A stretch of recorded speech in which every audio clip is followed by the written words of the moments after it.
नमस्कार। परत दर परत व्यू चैनल में आपका स्वागत है। आज तारीख है 16 मार्च, दिन शनिवार। मैं हूं आपके साथ इंद्रमोहन शर्मा और आप देख रहे हैं परत दर परत व्यू चैनल का विश्लेषण कार्यक्रम में आज का मुद्दा है लोकसभा के साथ 4 विधानसभा और उपचुनाव का बजा शंखनाद। लोकसभा 2024 के चुनाव अब होने जा रहे हैं 7 चरणों में और चुनाव आयोग ने इस सिलसिले में नई दिल्ली के विज्ञान भवन में प्रेस कॉन्फ्रेंस कर इसका खुलासा किया और मुख्य चुनाव आयुक्त राजीव कुमार के साथ चुनाव आयुक्त ज्ञानेश्वर और सुखबीर सिंह संधू भी थे। उन्होंने साफ तौर से इस बार कहा कि लोकसभा के चुनाव में किसी भी तरह की कोई गड़बड़ी नहीं होने दी जाएगी और जो भी किसी भी तरह की गड़बड़ी करने का प्रयास करेगा तो उसके खिलाफ कानूनी कार्रवाई की जाएगी। तो चलिए आपको बताते हैं कि सबसे पहले कि ये चुनाव 7 चरणों में कब कब होंगे। पहला जो चुनाव है वो 19 अप्रैल को पहला चरण का चुनाव होगा, दूसरा चरण 26 अप्रैल को और तीसरा 7 मई को, चौथा चरण 13 मई को और पांचवा चरण 20 मई को और छठा चरण 25 मई को और सातवां और अंतिम चरण 1 जून को और 4 जून को चुनावी नतीजे घोषित होंगे। इसके साथ ही 4 जो विधानसभा हैं 4 राज्यों की, उनके भी चुनाव करवाए जाएंगे, जिनमें सिक्किम, उड़ीसा और अरुणाचल प्रदेश और आंध्र प्रदेश शामिल है। इसके साथ साथ 26 उपचुनाव भी हैं पूरे देश के विभिन्न राज्यों में, वे भी करवाए जाएंगे। और जो हरियाणा में जो चुनाव होंगे वो 25 मई को यानी कि छठे चरण में होंगे और करनाल जो कि उपचुनाव वहाँ होना है, क्योंकि हरियाणा के जो मुख्यमंत्री थे मनोहर लाल खट्टर, उन्होंने इस्तीफा दे दिया था, जिसकी वजह से ये सीट खाली हो गई थी।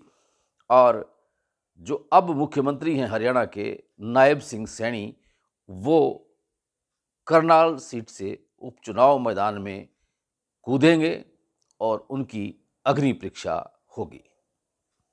वो इस चुनाव को उनको जीतना लाजमी होगा और अगर नहीं जीते तो उन्हें मुख्यमंत्री पद से भी इस्तीफा देना होगा। खैर, अब बात करते हैं कि इस बार कुल जो मतदाता हैं वो 96 करोड़ 88 लाख हैं जो अपने वोटों का इस्तेमाल करेंगे और इनमें 1 करोड़ महिलाएं और नई जो है मतदाता बनी हैं इस बार। ये एक बहुत अच्छा और लोकतंत्र का पर्व है, राष्ट्र का गर्व है। इसमें मतदान सभी को करना चाहिए और इस लोकसभा चुनाव में 55 लाख ईवीएम का इस्तेमाल किया जाएगा और 1 करोड़ 82 लाख जो मतदाता पहली बार जो है मतदान करेंगे, इसमें यह भी एक बहुत बड़ी बात है। और इसके अलावा जो चुनाव आयुक्त ने जो बोला है कि इस बार बाहुबल, धनबल और गलत सूचना देने वाले और एमसीसी का उल्लंघन करने वालों के खिलाफ कार्रवाई की जाएगी। किसी भी तरह का बाहुबल और धनबल स्वीकार्य नहीं होगा। इससे पहले जो 11 लोकसभा चुनाव हुए हैं उनमें 3400 करोड़ रुपए जब्त किए गए थे धनबल के जरिए। और अब इसके अलावा नफरती भाषणों पर रोक लगेगी। जाति और धर्म के नाम पर अगर कोई प्रचार करेगा तो उस पर रोक लगेगी और बच्चों को प्रचार में किसी भी तरह का इस्तेमाल नहीं किया जा सकेगा। इसके अलावा जो विज्ञापन हैं अखबारों में या सोशल मीडिया पे, तो उसमें अगर आप देते हैं किसी के पक्ष में कि उसकी लहर चल रही है, तो वह विज्ञापन माना जाएगा और उसमें लिखना पड़ेगा आपको कि वो विज्ञापन है। बताना पड़ेगा संपादक को कि वो विज्ञापन है या खबर है।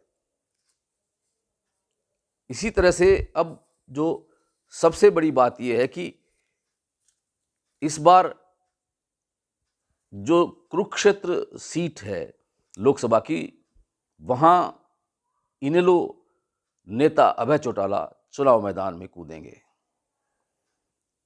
हालांकि 2004 में भी अभय चौटाला ने कुरुक्षेत्र से लोकसभा का चुनाव लड़ा था और उस वक़्त उन्होंने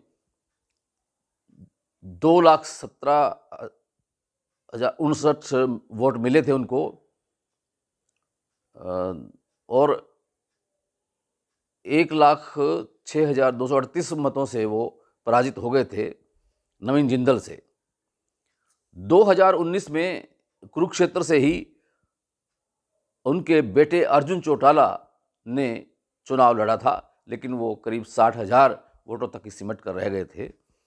इस बार आम आदमी पार्टी ने कुरुक्षेत्र से सुशील गुप्ता को चुनाव मैदान में उतारा है, जो कि आम आदमी पार्टी के प्रदेश अध्यक्ष हैं। बीजेपी ने अभी तक कुरुक्षेत्र से कोई उम्मीदवार की घोषणा नहीं की है।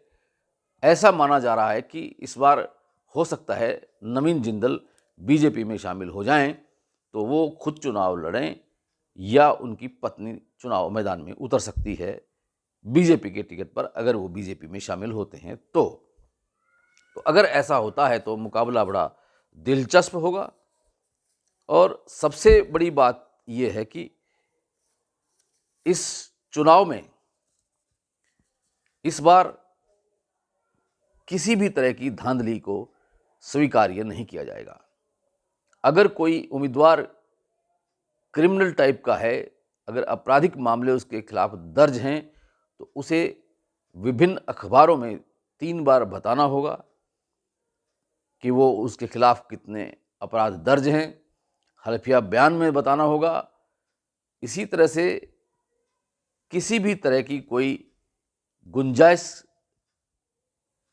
चुनाव आयुक्त ने नहीं छोड़ी है। हालांकि ये तो वक्त बताएगा कि आने वाले लोकसभा चुनाव और विधानसभा चुनाव और उपचुनाव में किस तरह की धांधलीबाजी होती है, और अगर होती है तो उसे कैसे चुनाव आयोग रोक पाता है या नहीं रोक पाता है, ये आने वाला वक्त ही बताएगा। लेकिन इस बार जो बीजेपी ने 370 पार और एनडीए 400 पार का जो नारा दे रखा है, उसे अब देखना ये होगा कि क्या बीजेपी या एनडीए अपने इस टारगेट को पूरा कर पाती है या नहीं कर पाती है, या जो विपक्षी दलों का गठबंधन है वो एकजुट होकर के मिलकर के इस बीजेपी के मोदी सरकार के विजय रथ को रोक पाता है या नहीं रोक पाता है। अगर वो ऐसा कर पा जाए, अगर वो रोक सके विजय रथ को, तो ये एक बहुत बड़ी उपलब्धि महागठबंधन की होगी, विपक्षी दलों की।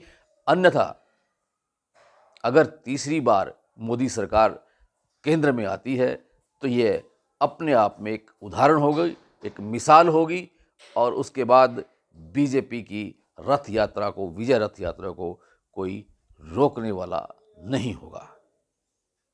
मुद्दे बहुत से हैं इस बार, बेरोजगारी है, महंगाई है, सीएए है, चुनावी बॉन्ड हैं, किसानों का आंदोलन है, महिला पहलवानों की बातें हैं।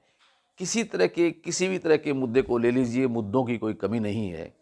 लेकिन अब उन मुद्दों को विपक्ष किस तरह से उठा पाता है चुनाव के दौरान, और सत्ता पक्ष उनका किस तरह से जवाब देगा, यह भविष्य के गर्भ में है। यह अपने आप में एक उदाहरण होगा। विश्लेषण कार्यक्रम में आज इतना ही। कल फिर किसी नए मुद्दे के साथ आपसे रूबरू होंगे। तब तक के लिए इंद्र मोहन शर्मा को इजाज़त दीजिए, और अगर अभी तक आपने ये परत दर परत चैनल को सब्सक्राइब नहीं किया है तो कर लीजिए। बेल आइकन के बटन को ऑल करके क्लिक कर लीजिए, ताकि जब भी हम कोई महत्वपूर्ण मुद्दे पर शो करें और उसको वीडियो बनाकर यूट्यूब पर अपलोड करें तो आपके पास उसका नोटिफिकेशन मिल जाए और आप उसे भली भांति देख सकें, उस निष्पक्ष विश्लेषण को। और उसको देखने के बाद, सुनने के बाद अगर आपके मन में कोई विचार उत्पन्न होता है तो उसे कमेंट बॉक्स में जाकर कमेंट कर सकते हैं। ये वीडियो अगर आपको पसंद आया तो इसे लाइक कीजिए और शेयर कीजिए अपने मित्रों को, दोस्तों को। आपका बहुत बहुत धन्यवाद, बहुत बहुत शुक्रिया।